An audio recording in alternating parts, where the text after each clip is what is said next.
Subscribe to Color Frames. ఈ season ఐపీఎల్లో సీనియర్లు రెచ్చిపోయారు. వయసుతో సంబంధం లేకుండా మైదానంలో ప్రత్యర్థుల వెన్ను విరిచారు. బ్యాటర్లు పరుగుల వరద పారించగా బౌలర్లు వికెట్ల వేటలో సక్సెస్ అయ్యారు.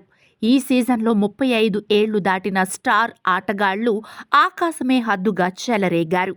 ఈ జాబితాలో యాజ్ యూజువల్గా కోహ్లీ పేరు ముందు వరుసలో ఉంటుంది.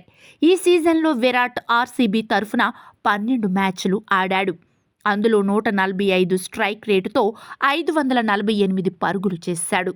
ఇందులో 7 అర్ధ సెంచరీ నమోదవ్వగా అతని అత్యధిక score 73. KKR captain Ajinkya Rahane బ్యాట్తో ఆకట్టుకున్నాడు. ఈ కుడి చేతి వాటం బ్యాట్స్మెన్ 13 మ్యాచ్ల్లో 390 పరుగులు చేశాడు. 146 స్ట్రైక్ రేటుతో 3 అర్ధ సెంచరీలు నమోదు చేశాడు.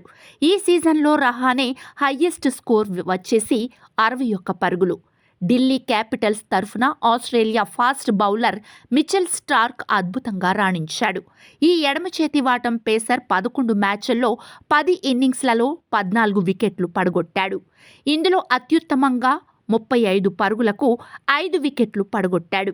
ముంబై ఇండియన్స్ తరఫున ట్రెంట్ బౌల్ట్ అద్భుతంగా రాణించాడు. ఈ ఎడమ చేతి వాటం పేసర్ 13 మ్యాచ్ల్లో 19 వికెట్లు పడగొట్టాడు.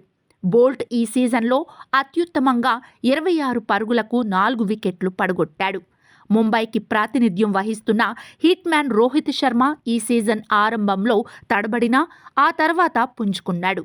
రోహిత్ 12 మ్యాచ్ల్లో 3 అర్ధ సెంచరీలతో 305 పరుగులు సాధించాడు. వీడియో మీకు నచ్చినట్లయితే ప్లీజ్ లైక్ చేయండి, షేర్ చేయండి, కామెంట్ చేయండి.